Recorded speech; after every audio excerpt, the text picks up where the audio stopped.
नमस्कार दोस्तों, मैं संजीव पौसवाल। अपने आपके अपने YouTube चैनल हमारा तुम्हारा दोनों का है द लर्निंग अड्डा, उसमें स्वागत करता हूँ। ठीक है, आज देखो क्लास डलने में थोड़ा विलंब हुआ। उसका रीजन है त्योहार, रक्षाबंधन का त्योहार है। घर में बहुत सारे काम रहते हैं और सभी कामों को देखना होता है, इसलिए ये क्लास थोड़ी विलंब से डल रही है, लेकिन उपस्थित जरूर है आपके सामने। ठीक है, जिससे जो है क्या कहते हैं, हम लोगों का प्यार एक दूसरे के प्रति ऐसे ही बना रहे। ठीक है, चलिए हम आगे बात करते हैं। मैंने आप लोगों को बताया था कि भाई हमारे चैनल का नाम आप जानते ही है। चलो इसको थोड़ी थिकनेस बढ़ा लेते हैं, फिर उसके बाद बात करेंगे आगे। हल्की सी बढ़ाएंगे और इसका कलर ये वाला ले लेते हैं। हमारे चैनल का नाम आप लोगों को पता है द लर्निंग अड्डा है, और ये मेरा फेस है, आप लोग परिचित हो ही चुके हो। आज हमारा करंट अफेयर्स है 9 तारीख का। आज रक्षाबंधन का दिन भी है। पहले तो रक्षाबंधन की आप लोगों को ढेरों शुभकामनाएं।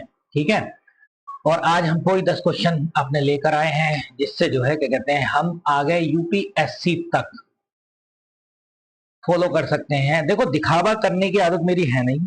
ठीक है, मेरी आदत है सिर्फ पढ़ाने की, और मैं पढ़ाई के प्रति बहुत ही अवेयर रहता हूँ। और जब मैं पढ़ाना शुरू करता हूँ तो मुझे ऐसा लगता है कि मैं वो चीज दे दूं, वो क्रक्स दे दूं आप लोगों के लिए, बहुत जरूरी है। करंट अफेयर्स में तो विशेष तौर पर स्टैटिक जीके के साथ क्लास है हमारी, ये भी याद रखेंगे। स्टैटिक जीके ये होती है जिसमें हम काफी चीजों को पढ़ते जाते हैं, करंट के साथ और चीजों को भी देखते जाते हैं। ठीक है, थोड़ी थिकनेस और बढ़ा लेते हैं। ठीक, अब ठीक है। चलिए पहले क्वेश्चन पे बात करते हैं। अच्छे क्वेश्चन है, इंटरेस्टिंग क्वेश्चन है। अच्छा, पहले तो ये देखो, रक्षाबंधन की हार्दिक शुभकामनाएं। अच्छा, रक्षाबंधन का त्योहार क्यों मनाया जाता है, ये भी ध्यान रख लेना। रक्षाबंधन का त्योहार किस लिए मनाया जाता है? इसलिए मनाया जाता है कि रानी कर्णवती थी। क्या नाम है उनका? रानी कर्णवती। और रानी कर्णवती ने जो है क्या कहते हैं, हुमायूं के लिए राखी भेजी थी। किसके लिए? हुमायूं के लिए। कहाँ की रानी थी? चित्तौड़ की रानी थी। कहाँ की? चित्तौड़ की। असल में ऐसा हुआ था, गुजरात के शासक बहादुर शाह ने आक्रमण कर दिया था चित्तौड़ पर। आक्रमण कर दिया चित्तौड़ पर। ठीक है, आक्रमण कर दिया था चित्तौड़ पर। ठीक, क्या कर दिया था? आक्रमण कर दिया चित्तौड़ पर। जब आक्रमण कर दिया चित्तौड़ पर, तो जो है तब हुमायूं के पास राखी भेजी थी। किसने? रानी कर्णवती ने। जब से कहते हैं कि रक्षाबंधन का त्योहार मनाया जाता है। ठीक है, एक फैक्ट तो ये भी है, इसको भी याद कर ले सकते हैं। इसी तरीके से आगे चलते हैं। इसरो ने हाल में ही एक जो है क्या कहते हैं, वो लॉन्च किया है। क्या लॉन्च किया है? एक सेमी क्रायोजेनिक इंजन लॉन्च किया है। इंजन मतलब लॉन्च करेगा, कब प्रक्षेपित करेगा ये बात हमें ध्यान रखनी है। कब प्रक्षेपित करेगा, अभी नहीं कर रहा है, कब करेगा ये बात करेंगे। कौन कर रहा है? इसरो कर रहा है। ठीक है, इसरो के बारे में आप जानते हैं। इसरो क्या है? इंडियन स्पेस रिसर्च ऑर्गेनाइजेशन है। इसका हेडक्वार्टर कहाँ है? बेंगलुरु में। कब बना था ये? 15 अगस्त 1969 को बना था। ठीक है, याद रखेंगे हम, 1969 को बना था। इसका काम क्या है? इस इसरो का काम क्या है? इस इसरो का काम ये है भाई दोस्तों, कि इसरो का काम है क्या नाम है, सॉरी, इस स्पेस में भेजना। किसको भेजना? अंतरिक्ष को भेजना। भेजता कहां कहां से है? तो एक तो याद रखेंगे VSSC, विक्रम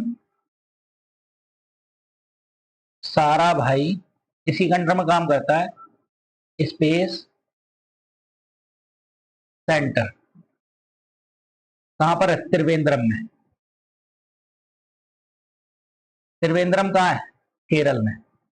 दूसरा है SHAR, भी बोल देते हैं इसको, SHAR, जिसको बोलते हैं सतीश धवन स्पेस स्टेशन। कहां पर है ये? श्रीहरिकोटा। श्रीहरिकोटा कहां पर? आंध्र प्रदेश में। अच्छा, ये लॉन्चिंग पैड है, याद रखेंगे लॉन्चिंग पैड। लॉन्चिंग पैड जानते हो, जिससे छोड़ा जाता है। ठीक है, कहां तक करेंगे इसको? हाँ, पहले तो इसका आंसर बता देते हैं। आंसर है 2027। 2027 तक सेमी करेगा।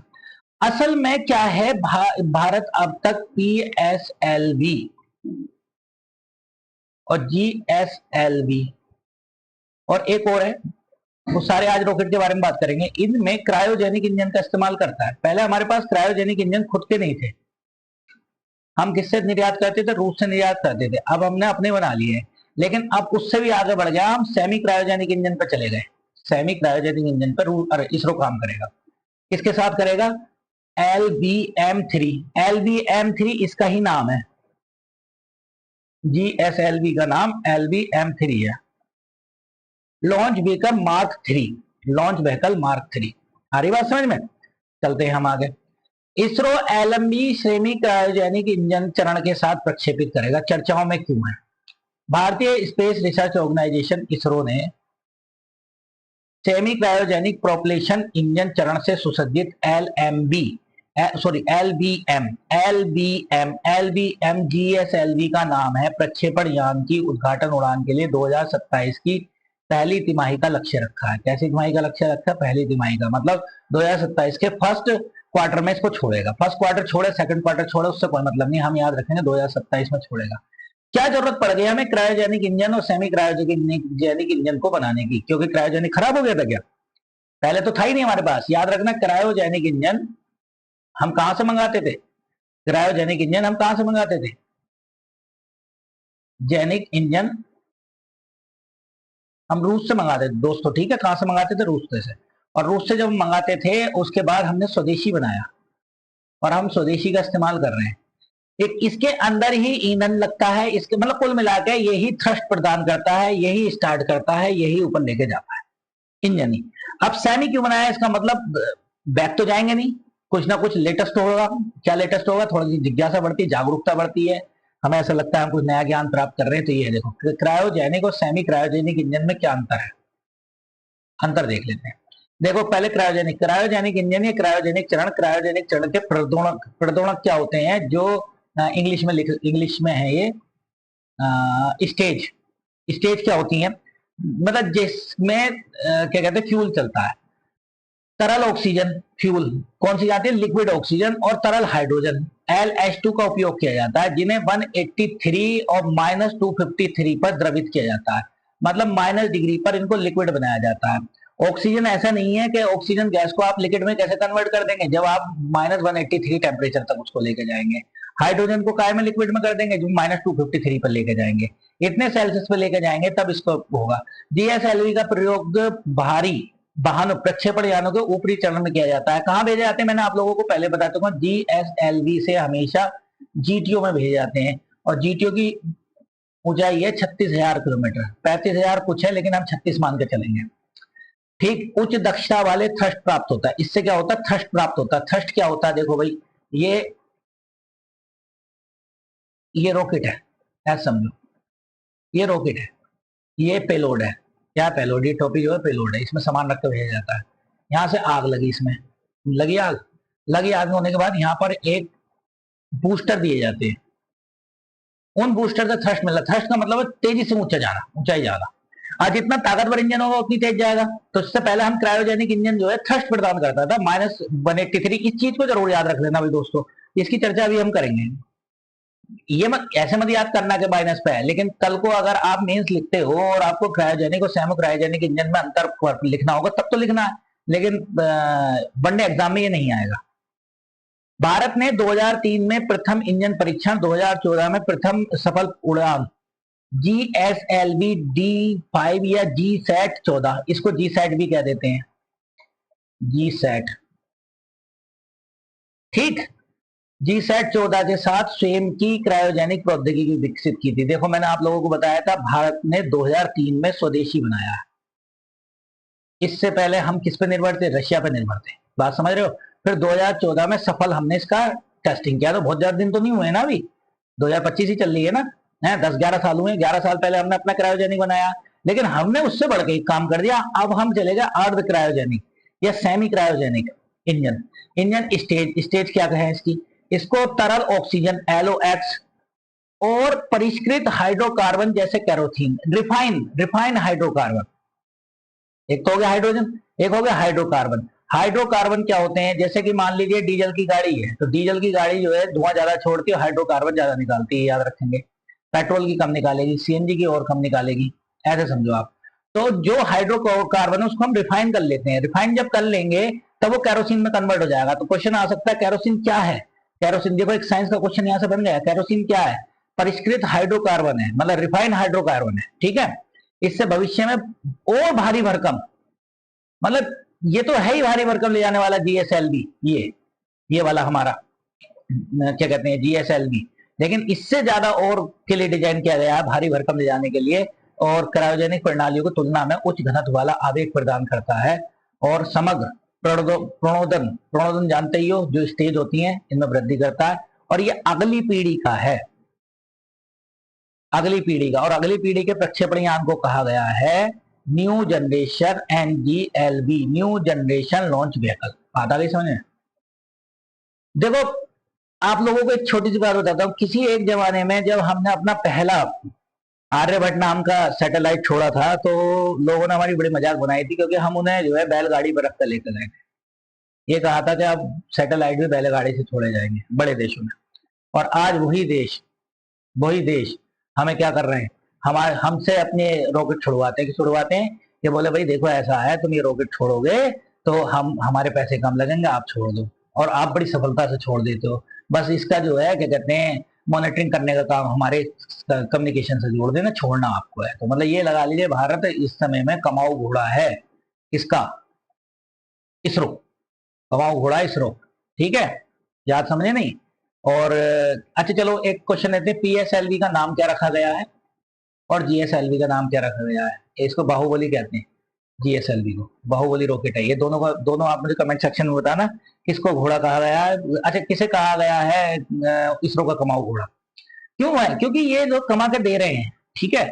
वही वाली कहानी आ गई ना, किसी एक जमाने में जो सूट बूट और लाल कपड़े पहन कर अंग्रेज हमें डराते थे, आज जो बाजे वालों के पास है, इनको हम क्या कहते हैं पैसे देकर बाजा बजवाते हैं, समझ रहे हो। उन कपड़ों की हमने ये स्थिति कर दी है, जिस जहां ये लोग बड़े वेल मेंटेन होकर हमें डराते थे, ठीक है। चलिए कोई बात नहीं, भारत सफलताओं की कदमों को चूम रहा है, ये मैंने आप लोगों को बता दिया। देखो फिर से आप बात आते हैं cryogenic and semi cryogenic engine में क्या क्या डिफरेंस है। देखो फ्यूल में वही चलेगा लिक्विड हाइड्रोजन और लिक्विड ऑक्सीजन, इसमें आ जाएगा रिफाइंड कैरोसिन, हाइड्रोकार्बन और लिक्विड ऑक्सीजन, याद रखेंगे ये बात। फायदा क्या होगा, इसको ले जाते हैं -253 डिग्री पर और -183 पर, ये -183 पर इसको भी लेके जाते हैं, ठीक है। लेकिन दिक्कत क्या आती है इसके साथ, GSLV के साथ, कि नुकसान होने की संभावना जैसे ही ये पृथ्वी की कक्षा में एंटर करता है तो यहाँ पर समस्याएं बन जाती है। जबकि इसके लिए नहीं बनेगी, क्योंकि ये रूम टेम्परेचर पर रहेगा, स्टेबल किस पर रहेगा, कैरोसिन रूम टेम्परेचर पर, तो इसके विफल होने के चांसेस कम है। हालांकि ये भी विफल नहीं होते हैं, कॉस्ट में बहुत एक्सपेंसिव है, ये बहुत सस्ता है, ठीक। थ्रस्ट क्या है, लोअर थ्रस्ट है, बट हायर स्पेसिफिक इम्पल्स मिल जाता है इसको, इफिशिएंसी इन वैक्यूम मिल जाती है। लेकिन ये हायर थ्रस्ट है, मतलब तेज लेके जाएगा और ऊपर, ठीक है। और हाई इफिशिएंसी है, हायर थ्रस्ट है, सेम सेम बातें लिखी हुई हैं। ये 5 की हैं, 1 2 3 4 5 और 6, ये 6 बातें अगर मेंस में लिखे आओगे ना इसमें, अगर साइंस एंड टेक्नोलॉजी में, और अगर एससी में भी, तो समझ लो काम बेड़ा पार ही पार है, इसमें से आधी बातें भी याद रह गई तो, ठीक है। नेक्स्ट पॉइंट मैंने आप लोगों को बता दिया, इंग्लिश में है ये, जिसको आप पढ़ लेना, जिसको पढ़ना है, ठीक है। अब आ जाते हैं हमारे पास इसरो के कौन कौन से लॉन्च व्हीकल है, कौन कौन से लॉन्च व्हीकल इसरो के वहां करे हैं अब तक। ये रहे देखो, इसरो के लॉन्च व्हीकल क्या है, देखो सबसे पहले PSLV, ठीक। देखो आ गया, मैं बताने वाला था, the work horse of ISRO, इसको कमाऊ घोड़ा कहते हैं, कमाऊ घोड़ा, ये भी याद रखेंगे आप, कमाऊ घोड़ा कहते हैं, ठीक। 4 स्टेज लॉन्च है, ये 4 स्टेज लॉन्चिंग व्हीकल है, ठीक है। 1400 किलो इसका मास है। PSLV QL, PSLV DL, PSLV XL, सब GTO। लो अर्थ ऑर्बिट में इसकी लॉन्चिंग होती है, लो अर्थ ऑर्बिट समझते हो, सबसे पहली वाली पोलर ऑर्बिट में इसकी लॉन्चिंग होती है।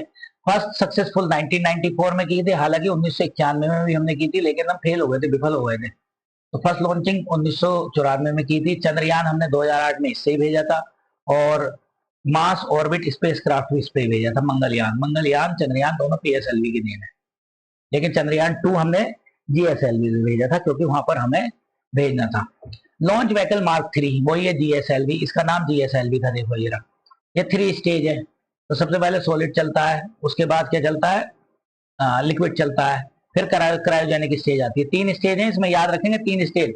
सबसे पहले सॉलिड फ्यूल चलेगा, सॉलिड, फिर उसके बाद लिक्विड चलेगा और उसके बाद क्रायोजेनिक इंजन थ्रस्ट देगा। बात समझ रहे हो नहीं? ठीक। कहाँ भेजते हैं? जीटीओ में। कहाँ भेजते हैं? 4000 किलो तक जीटीओ में भेज सकता है, और लो अर्थ ऑर्बिट में तो 8000 किलो तक भेज सकता है ये जीटीओ।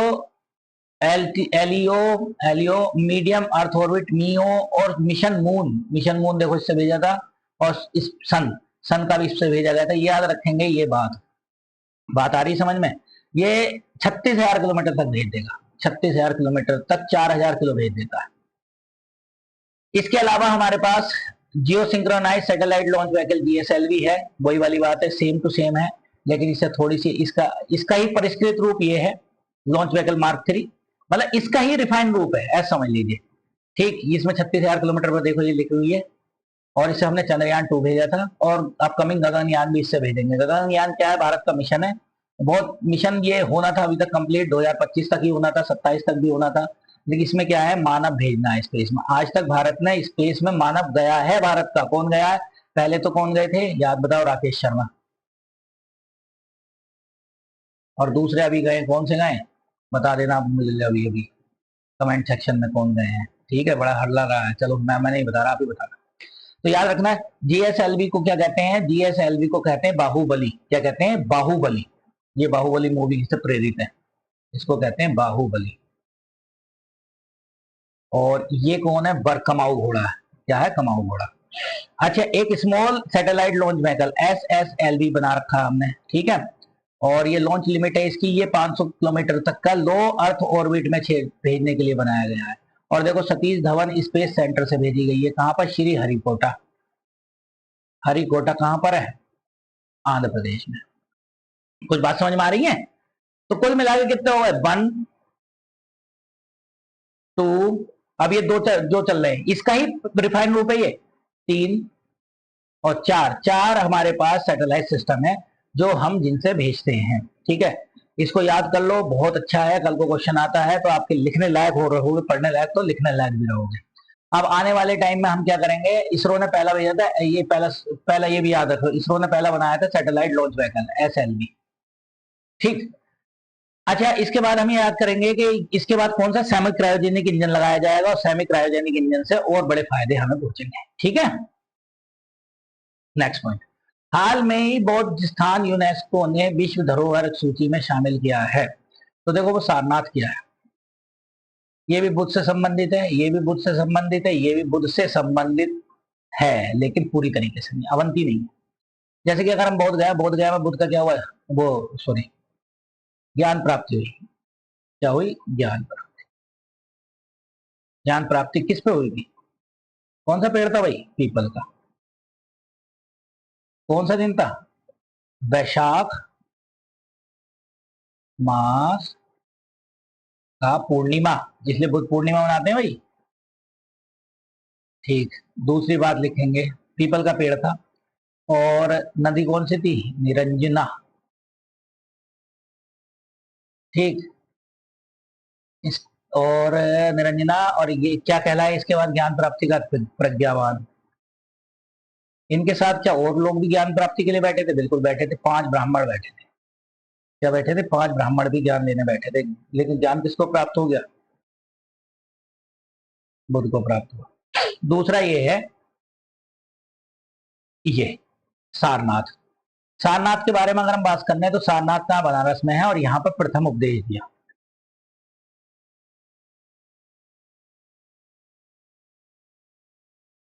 उसको बंद कर देते हैं। ठीक है, प्रथम उपदेश दिया। चलो कलर चेंज करके थोड़ा देखेंगे, थोड़ा सा आप लोगों को फायदा है। प्रथम उपदेश दिया, इसको यहां से बंद। प्रथम उपदेश दिया कि कौन थे प्रथम शिष्य? ये 5 ब्राह्मण। अब ये बताओ, ये 5 ब्राह्मण जब यहाँ बैठे थे, सभी को नहीं उपदेश दे दिया? वहां क्यों दे दिया? तो कहते हैं कि जब इन्हें ज्ञान प्राप्त हुआ बुद्ध को, तो 5 ब्राह्मण यहाँ से भाग गए थे, फिर ये सारनाथ में मिले और उन्होंने वहां पर उपदेश दिया। सारनाथ का स्तंभ फेमस है, अशोक स्तंभ है यहाँ पर, जिसपे कितने शेर हैं? 3 4 4 शेर है। कितने जानवरों के सिंबल है इसमें? एक तो बैल है, बैल किससे? बुद्ध के जन्म से संबंधित, बुद्ध का जन्म। और क्या है? दूसरा घोड़ा है। घोड़ा क्या है? महाभिनिष्क्रमण, घर से निकलना, बुद्ध का घर से निकलना।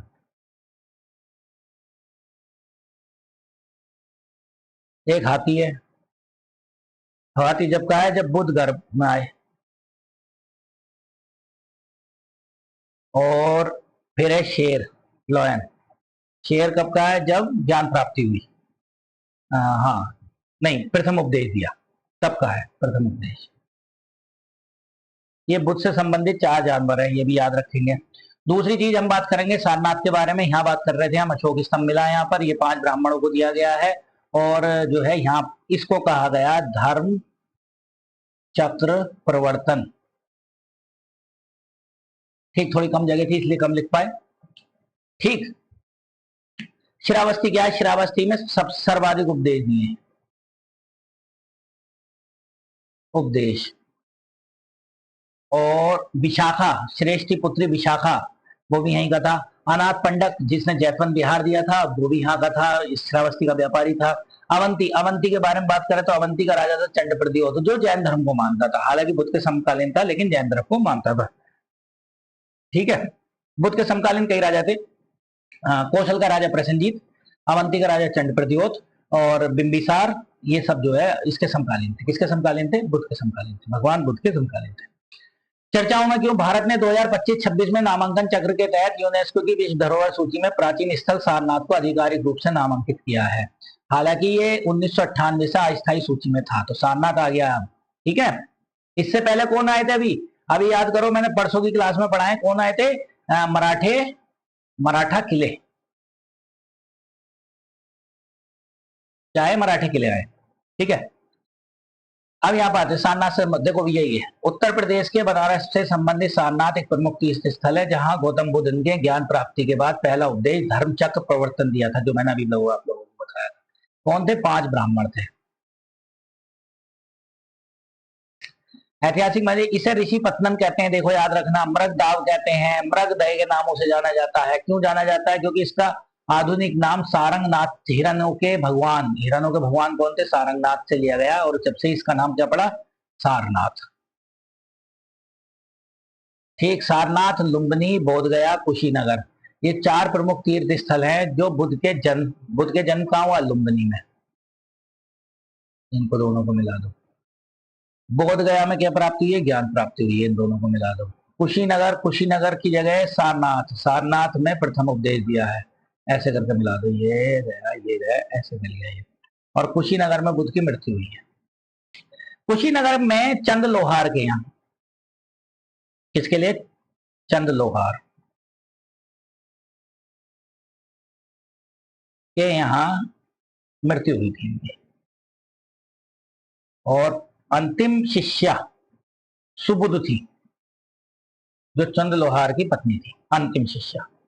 तो अंतिम और प्रथम भी पढ़ लिया तुमने। ठीक है, बुद्ध की अस्थियां। अच्छा, ये जो सारनाथ का स्तूप है, इसमें बुद्ध की अस्थियां और सारीपुत्र मोदगलायन की अस्थियां और इनके शिष्य आनंद की अस्थियां, 3 लोगों की अस्थियां हैं जो याद रखेंगे। यहाँ पर 3 लोगों की अस्थियां, आनंद की अस्थियां हैं, सारीपुत्र मोदगलायन की अस्थियां हैं और भगवान बुद्ध की अस्थियां हैं। कहाँ पर? सारनाथ स्तूप में। मैं यहाँ लिख देता हूँ, सारनाथ स्तूप में किसकी अस्थियां हैं? सारनाथ स्तूप। नंबर 1 बुद्ध, नंबर 2 सारी पुत्र मोदगलायन,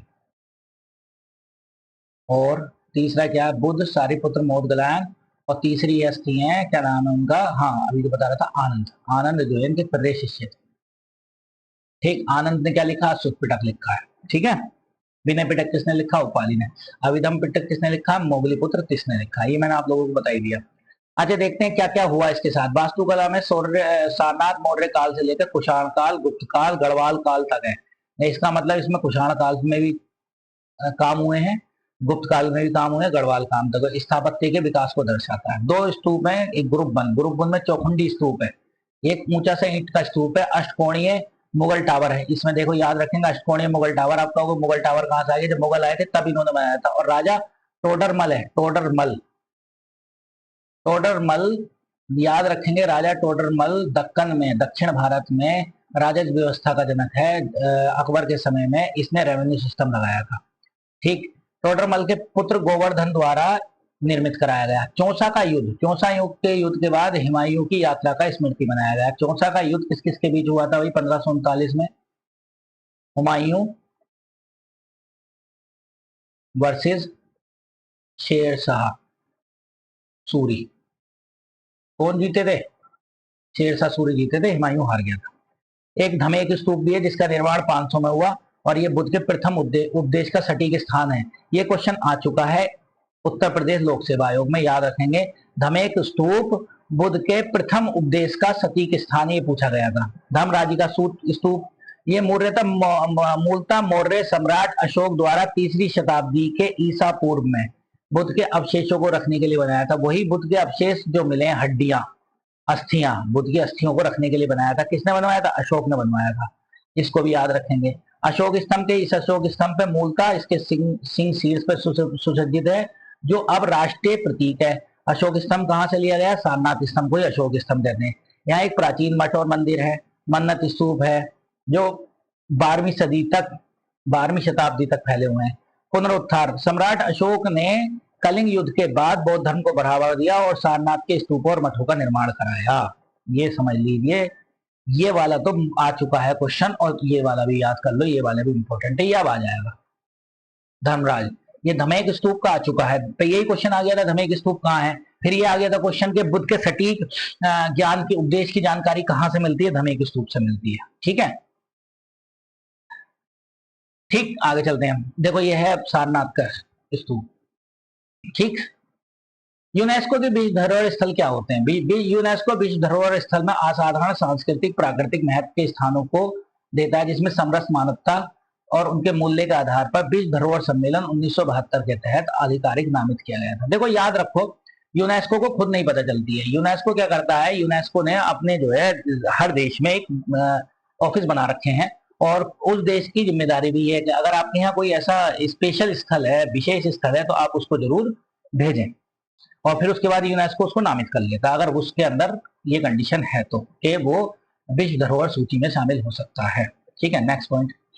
हाँ, भारत में 44 विश्व धरोहर है, तो there is 44 world heritage site in India.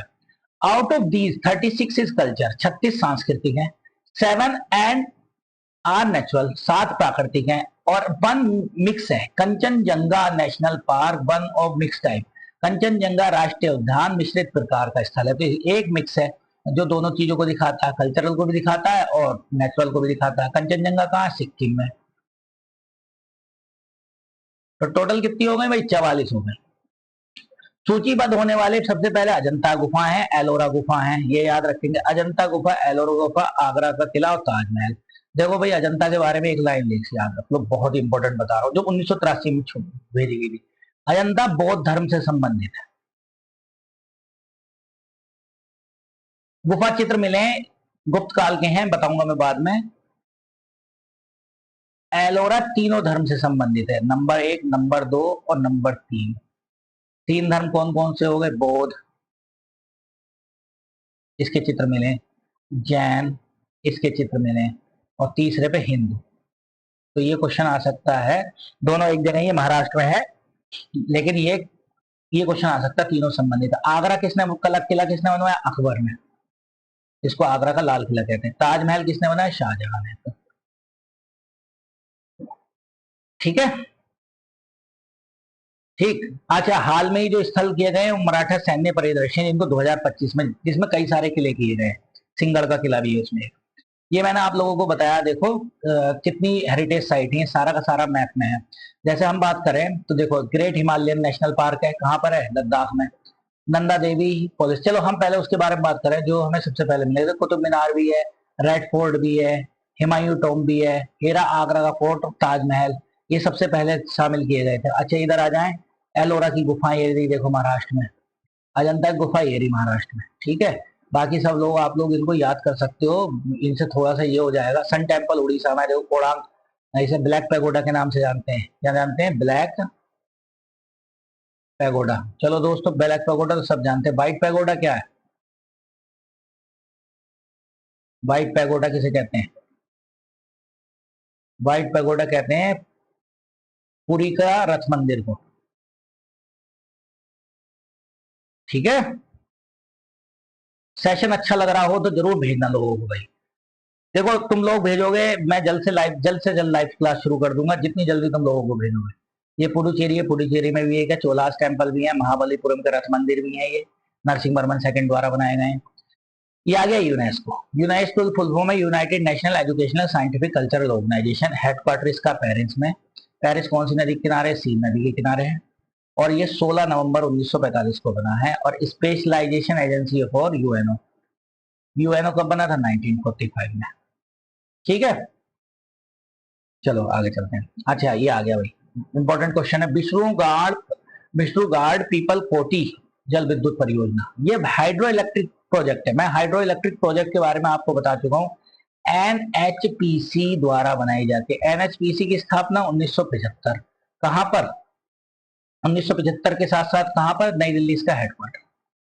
ये हाइड्रो को देखता है। हाइड्रो के बारे में हम कई बार बता चुके हैं। एक जैसे मान लो ये टर्मिनल लगी हुई है, ये इसके अंदर से वायर जा रहे हैं, जिसमें जो कनेक्ट होंगे कहां पर, 220 वोल्ट निकल के आएगा जब, और यहाँ से एक ऐसे करके वो लगा होता, और इसमें जो है ऐसे ऐसे ऐसे ऐसे, ड्राइंग अच्छी नहीं है मेरी, पंखे लगे हुए होते हैं, और इसके ऊपर झरने से पानी गिराया जाता है, और जब झरने से इसमें पानी गिराया जाता है तो ये घूमती है, और घूमने के बाद बिजली बना देती है यहाँ से। इसमें टर्मिनल होता है। अच्छा याद रखना कि जब झरने से पानी गिराया जाएगा तो झरने कहाँ है, पहाड़ी इलाके में है, तो वैसे भी लॉजिकली उत्तराखंड इसका आंसर है, ठीक है। उत्तराखंड में ना यूपी है ना एमपी है। अच्छा उत्तर प्रदेश के बारे में भी बात कर लेंगे हम। आंध्र प्रदेश के बारे में है, 1953 में पहला राज्य बना भाषाई आधार पर।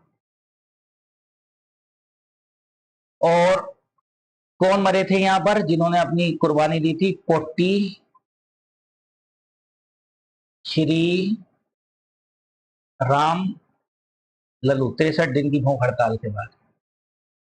तो भाषाई आयोग कौन सा बना, भाषाई आयोग बना है फजल अली। फजल अली के दो सदस्य के एम पणिक्कर और हृदयनाथ कुंजरू। और भाषाई आधार कब बना, 1956 में, जिसकी वजह से सभी राज्यों को बनाया गया। अच्छा चलो मैन बदल लेते हैं, थोड़ा सा कलर और, ठीक। एमपी क्या है, बाघ स्टेट है, बाघ राज्य, सबसे ज्यादा बाघ है। हीरा मिलता है कहाँ, पन्ना खानों में, ठीक।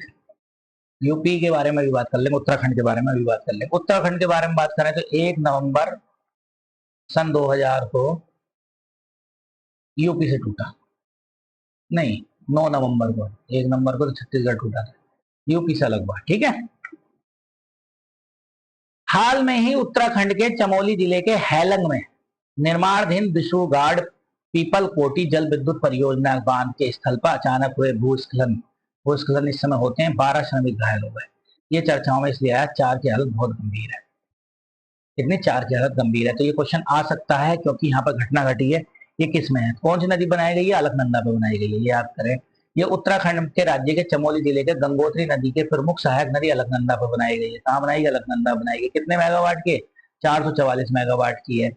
जल विद्युत परियोजना को डिजाइन के रूप में किया गया है। इसका पूरा होने में एक सामान्य वर्ष में लगभग 1665 गीगावाट घंटे की बिजली उत्पन्न होगी, ठीक है।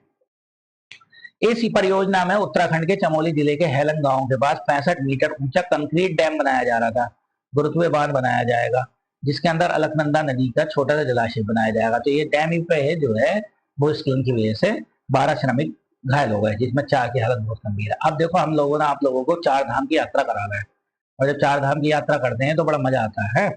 देखो भाई सुनो, सबसे पहले बद्रीनाथ। देखो एक नदी को याद रखेंगे, नीली वाली जो दिख रही है, नीली वाली का नाम है अलकनंदा। यही चलती रहेगी लास्ट तक, जिसको याद जरूर कर लेना भाई। ये हमारे चार धाम में सबसे पहले आ गए बद्रीनाथ। बद्रीनाथ कौन सी नदी किनारे होगी? अलकनंदा के। जैसे ही यहाँ से लाल रंग की धौली गंगा, देखो धौली गंगा आके मिलती है, तो ये कहाँ मिलती है? विष्णु प्रयाग में। याद रखेंगे, विष्णु प्रयाग में कौन सी मिली? धौली गंगा। फिर उसके बाद एक नील पीली सी आ रही नंदाकनी, नंदाकनी मिलेगी नंद प्रयाग में, तो ज्यादा याद करने में दिक्कत नहीं है, ये तो ऊपर ही मिल गई। फिर उसके बाद एक पिंडार नदी मिलती है, पिंडार। पिंडार ये रही। पिंडार कहाँ मिलेगी? कर्ण प्रयाग में, ये भी मिल गई।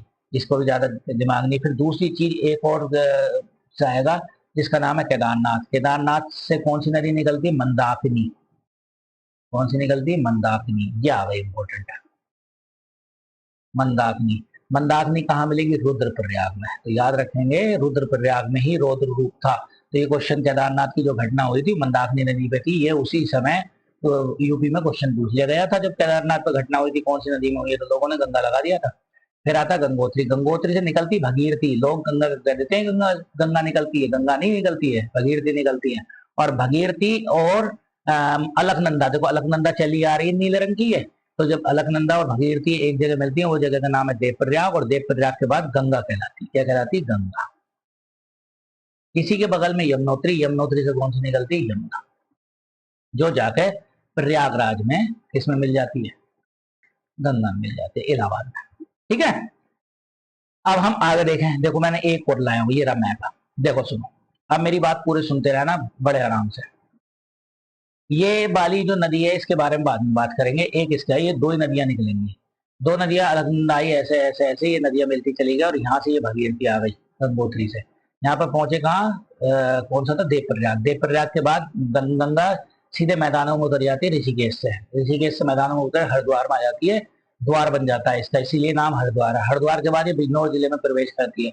तो यूपी में याद रखेंगे, बिजनौर से प्रवेश करेगी गंगा, ये आती गई। एक और नदी निकल कर रामगंगा इसमें मिल जाती है, जो उत्तराखंड से निकलती है। फिर उसके बाद देखो काली नदी यहाँ से मिलती है इसमें, ठीक है। यहाँ से देखो गोमती नदी मिलती है यहाँ से, ठीक है। ये शारदा नदी यहाँ से मिलती है, घाघरा नदी यहाँ से मिलती है, राप्ती यहाँ से मिलती है, गंडक यहाँ से मिलती है। ये ऊपर से मिलने वाली नदियां हैं, जितनी भी मिल रही है ऊपर से मिल रही है, यहाँ तक गंगा में मिलकर खुल जाती है। कोसी देखो, कोसी बिहार में, ये पटना आ गया, ठीक है, पटना बिहार की राजधानी। और यहाँ बनारस आ गया। अब बनारस के बाद ही जगह पड़ती है बलिया। क्या पड़ती है? बलिया। तो बलिया से बाहर हो जाती है, बा से याद रखो, बा से बिजनौर, बा से बलिया। अब बलिया से जब यहाँ से बाहर हो जाती है ये नदी, तो ये क्या कहते हैं, कहाँ पहुंचती है? इलाहाबाद। अब इलाहाबाद में देखो, इलाहाबाद में ये वाली नदी आएगी दिल्ली होती हुई, कौन सी है? यमुना। कौन सी नदी है? यमुना। यमुना ऐसे करके आई, ऐसे करके आई, ऐसे करके आई। अब जितनी भी नदियां हैं नीचे से आने वाली, चंबल, सिंध, बेतवा, केन, इन दोनों को मिलाने की बात चल रही है। चंबल, सिंध, बेतवा, केन नीचे से मिलेंगी किसमें? यमुना में। और यमुना फाइनली किसमें मिल जाएगी? यहाँ पर। कहाँ पर? प्रयागराज में, गंगा में, जहां पर महाकुंभ लगा था। अच्छा, यहाँ से एक नदी और आती है, यहाँ फरक्का बांध भी किस पे? देखो गंगा नदी पर है। पद्मा कहलाती है गंगा, कहाँ? बांग्लादेश में, याद रखेंगे, बांग्लादेश में पद्मा कहलाती है। हुगली कहाँ कहलाती है? पश्चिम बंगाल में। यहाँ से एक नदी और आती है जिसका नाम है ब्रह्मपुत्र। ब्रह्मपुत्र पद्मा में मिल जाती है। तो पद्मा में देखो, जब ब्रह्मपुत्र, गंगा, गंगा अर्थात पद्मा, पद्मा, गंगा अर्थात पद्मा। और ब्रह्मपुत्र को यहाँ जमुना कहते हैं, यमुना नहीं, जमुना। कहाँ? बांग्लादेश में। ये दोनों बांग्लादेश के नाम है। जब ये दोनों मिल जाती हैं बराबर हो जाती है मेघना। पद्मा और जमुना जब मिलती है मेघना हो जाती है, अर्थात गंगा और ब्रह्मपुत्र जब मिलती हैं तो क्या हो जाती है? मेघना हो जाती है, ठीक है। और संसार का सबसे बड़ा डेल्टा बनाती है। हुगली किसके? गंगा के किनारे है, ठीक है। दामोदर कहाँ मिलती है? देखो दामोदर है झारखंड के किनारे। कहाँ पर? झारखंड, जमशेदपुर। जमशेदपुर इसके किनारे बसा हुआ है झारखंड में, ठीक है। तो हम लोग जो बात करेंगे, तो यहाँ पर संसार का सबसे बड़ा डेल्टा बनाती है, जिसका नाम है, दोनों मिलकर सुंदरबन डेल्टा। और सुंदरबन डेल्टा किससे संबंधित है? सुंदरबन डेल्टा संबंधित है दोस्तों क्या कहते हैं, कौन से? मैंग्रोव वन से। सुंदरी नाम का सॉरी सुंदरी सुंदरी नाम का मैंग्रोव वन पाया जाता है यहाँ पर, ठीक। चलिए आगे चलते हैं। हाल में ही खबरों में रहा सिम्फो सिम्थोफिस लेप्टोफिसाइटिस, ये किस प्रजाति का है? तो ये सांप है। क्या है? सांप है। ये असल में मिजोरम में मिला है। ये रेड डाटा बुक में शामिल था, इसीलिए ये चर्चाओं में आया है। मिजोरम में मिलना चर्चाओं में आया। देखो, मिजोरम विश्वविद्यालय के शोधकर्ताओं ने हाल में ही सिम्थोफिस लेप्टोफिस्टोटिस नामक बरसाती सांप की नई प्रजाति की खोज की है। ठीक है, जो वर्षा के क्षेत्रों में पाया जाता है। ग्रीक और लैटिन नाम का अर्थ होता है संकीर्णधारी। ठीक है, इस पर अनोखे चिन्ह होते हैं। ठीक है, और ये 900 से 1200 मीटर की ऊंचाई पर पाया जाता है। खोज के साथ सभी प्रजातियों की कुल संख्या 5 हो गई है, जो पूर्वोत्तर भारत के आसपास पाई जाती है। ठीक है, तो बहुत इंपॉर्टेंट है ये याद रखना। कहाँ मिला? मिजोरम में मिला। ठीक, यशोदा AI साक्षरता कार्यक्रम किस संगठन की पहल है? तो ये राष्ट्रीय महिला आयोग की पहल है। ठीक, तो ये लगो, राष्ट्रीय महिला आयोग की यशोदा AI नाम से एक आर्टिफिशियल इंटेलिजेंस साक्षरता कार्यक्रम। कैसा कार्यक्रम है? साक्षरता कार्यक्रम। National commission for women launched artificial intelligence literacy programme name as Yashoda AI। क्या है? यशोदा AI इन 2025। तो कहां से? लिटरेसी। ठीक, साक्षरता। इसका उद्देश्य डिजिटल समावेशन के लिए पूरी तरीके से पूरे भारत में महिलाओं का AI साक्षरता लैस करना है। अच्छा, ठीक है, तो सबसे ज्यादा साक्षरता कहां पर है? केरल में है। केरल के बाद है गोवा, नहीं मिजोरम। मिजोरम के बाद गोवा, गोवा के बाद मणिपुर, और सबसे कम कहां? बिहार में।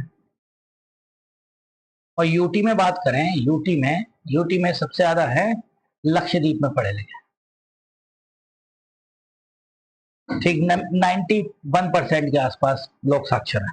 ठीक है, साइट साइट योजना किसका मिशन का अब घटक है? तो ये मिशन है राष्ट्रीय हरित hydrogen mission, national green hydrogen mission का है। ठीक है, क्या है साइट योजना? देखो, साइट की फुल फॉर्म देख लो, strategic invention for green hydrogen transition.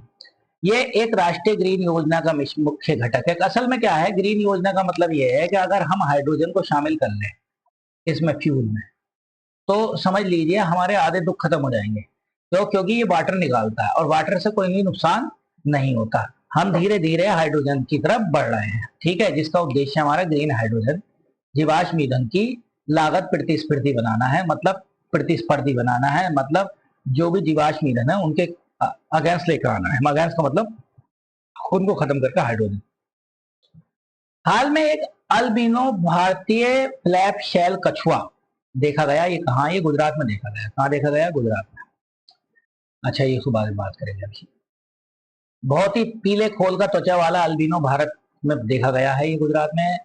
ये IUCN की रेड डाटा बुक में शामिल है। संकटग्रस्त में है ये रेड डाटा बुक, और रेड डाटा बुक तो समझ लो बहुत ही फेमस है। रेड डाटा बुक में शामिल है। ये पाकिस्तान, भारत, श्रीलंका, बांग्लादेश, म्यांमार में पाया जाता है। ये तालाबों, झीलों, दलदली भूमि, नहर, टैंकों, उथले शांत स्थिर जल में पाया जाता है। ये बिल खोदने के लिए कीचड़ को तरजीह देता है। इस प्रजाति के ऊपर उरू फ्लैप्स होते हैं। ये अपने अंगों को ढक लेता है। इसका अंडाकार बहुत ही मुलायम खोल होता है। ठीक है, एकदम से ढक लेता है ये। हाल में रहा माउंट किलिमंजारो किस देश का है? तो माउंट किलिमंजारो तंजानिया। तंजानिया की राजधानी कौन बताएगा? डोडोमो। ठीक है, तंजानिया की राजधानी कौन बताएगा? डोडोमो है। नाइजीरिया की अबुजा। ठीक, आगे चलते हैं। अरुणाचल प्रदेश के पर्वत, अच्छा ये माउंट किलिमंजारो याद रखना, सातों महाद्वीप की सबसे ऊंची पे चोटी। ठीक है, ये सातों महाद्वीप पे चढ़ गया है लड़का।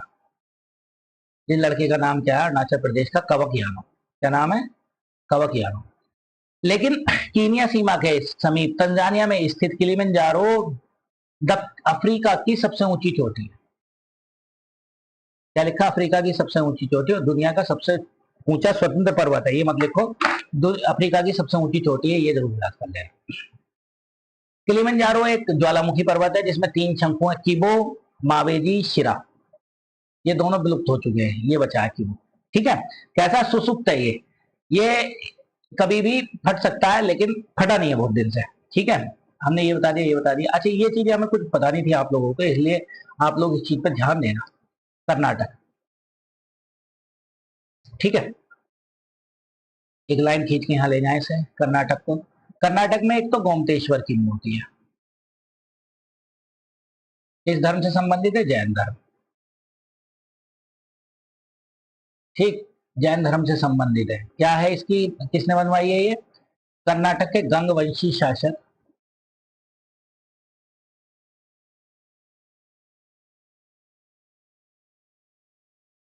कर्नाटक के गंगवंशी शासक,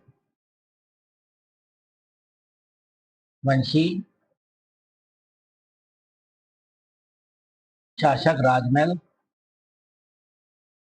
फोर्थ के मंत्री चामुंडराय ने, चामुंडराय ने। दूसरी हम बात करें सेकंड में, ठीक, ये किससे संबंधित है? जैन धर्म से संबंधित है। यहाँ पे विरूपाक्ष मंदिर है, विरूपाक्ष मंदिर किसने बनवाया? देवराय सेकंड ने, ठीक। और शिव समुद्रम जलप्रपात है, किसने बनवाया? कौन सी नदी पर है? कावेरी नदी पर, ठीक है भाई। केरल के बारे में आ जाओ, थोड़ी थोड़ी बातें ही लिख देते हैं। नंबर 1, चेर वंश था यहाँ। दूसरी बात कर देते हैं, इसको ईश्वर का अपना घर कहा जाता है क्योंकि यहाँ बारिश बहुत होती है। तीसरी बात समझ लेते हैं, तीसरी बात क्या है? तीसरी बात है पदना स्वामी मंदिर, किसने बताया था? मार्तंड राजा ने, मार्तंड राजा ने बनवाया था, मार्तंड वर्मा।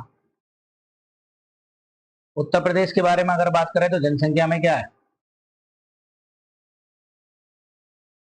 प्रथम, चलो गला ही चेंज कर लेते हैं,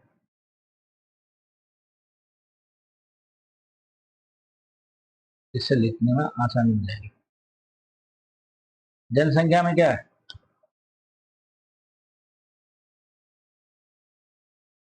फर्स्ट। क्षेत्रफल में चौथे नंबर पे। कौन सा नेशनल पार्क है? दुधवा। और दुधवा कितनी रेंज है? 2 रेंज, किशनपुर और कतरनिया घाट, ठीक। और फुलहर झील कहाँ पर है? पीलीभीत में, ठीक है। यहीं से गोमती नदी निकलती है। चलिए आगे चलते हैं। विश्व आदिवासी दिवस कब मनाया गया जाता है? तो ये मनाया जाता है 9 अगस्त। किसके लिए मनाया जाता है? आदिवासियों के लिए मनाया जाता है। विश्व आदिवासी दिवस, ये दिवस स्वदेशी लोगों का ये दिवस स्वदेशी लोगों के अधिकार, स्वदेशी का मतलब है आदिवासियों के अधिकार के लिए 9 अगस्त को मनाया जाता है। विश्व आदिवासी दिवस या विश्व के आदिवासी लोगों के लिए अंतर्राष्ट्रीय दिवस भी कहा जाता है। ये इनके मौलिक अधिकारों की रक्षा करने के लिए मनाया जाता है। इस बार की थीम याद कर लेना, स्वदेशी लोग व कृत्रिम बुद्धिमत्ता, मतलब स्वदेशी इंडिजीनियस पीपल एंड एआई के अधिकारों की रक्षा, भविष्य को आकार दे, ठीक है, ये याद रखेंगे इसको। हाल में एक डिजीज थी, लीजियोनर्स बीमारी। ये बड़ी बीमारी किससे संबंधित थी? पहले तो बैक्टीरिया से याद रखेंगे, ठीक है। बैक्टीरिया से एक और होती है टाइफाइड, हाँ। वायरस से क्या होते हैं? सर्दी जुकाम, कोरोना, कोरोना वायरस था। कोविड 19, कोविड 19 क्या था? इसका बीमारी का नाम था। फंगस से क्या होता? गंजापन, गंगा नहीं गंजा, गंजापन बीमारी होती है। और प्रोटोजोआ किसमें होती है? पैरों की बीमारी होती है प्रोटोजोआ से। या फिर एक तरीके से कहे तो अगर पेट में चला जाए तो फिर और बीमारियां लीवर वगैरह को इफेक्ट डालता है, तो टाइफाइड होता है इससे। तो ये भी बीमारी बैक्टीरिया से हुई। क्या है? ये लंदन में पूछने लिए कहा मिली जुलाई 2025 में, ये न्यूयॉर्क के सेंट्रल हार्लेम लेंजीनियर्स रोग के 5 केस सामने आए हैं। ये बीमारियां जब ये विदेशों से आती है, बड़ा डर लगता है, पता नहीं किस तरीके की होंगी ये। ठीक है, अब इस उस बैक्टीरिया की खोज की जा रही, कहाँ की जा रही है? कूलिंग टावरों में, एयर कंडीशनरों में, हॉट टबों में, कई जगह इसकी खोज की जा रही है। ठीक है, और खोज की जा रही है तो उस खोज के लिए कौन सा बैक्टीरिया? लिजिनोनेला बैक्टीरिया है, इसकी खोज की जा रही है। तो कल को क्वेश्चन आ सकता है ये बैक्टीरिया कहाँ मिला था, तो न्यूयॉर्क में मिला था। ठीक है, बस आशा करते हैं खतरनाक बीमारी ना हो। ठीक है, धन्यवाद आप लोगों का, आप लोग मेरे साथ सेशन में जुड़े, द लर्निंग अड्डा में जुड़े, और हम लोग इस चैनल को बहुत आगे ले जाने की मुहिम पर निकले हुए हैं। और कोशिश करने वालों की हार नहीं होती, ये आप लोगों को पता है ना। तो इसलिए याद रखना कि आप लोग मेरे साथ जुड़े रहिए और मुझे अपना ऐसे ही प्यार देते रहिए जैसा प्यार आप दे रहे हैं इस समय। ठीक है, तो बाकी बात की करेंगे हम नेक्स्ट सेशन में। ठीक है, कल हमारी एक रिवीजन क्लास रहेगी, उसको हम देख लेंगे। आज फिलहाल तो यहाँ तक ही नया सेशन शुरू करेंगे।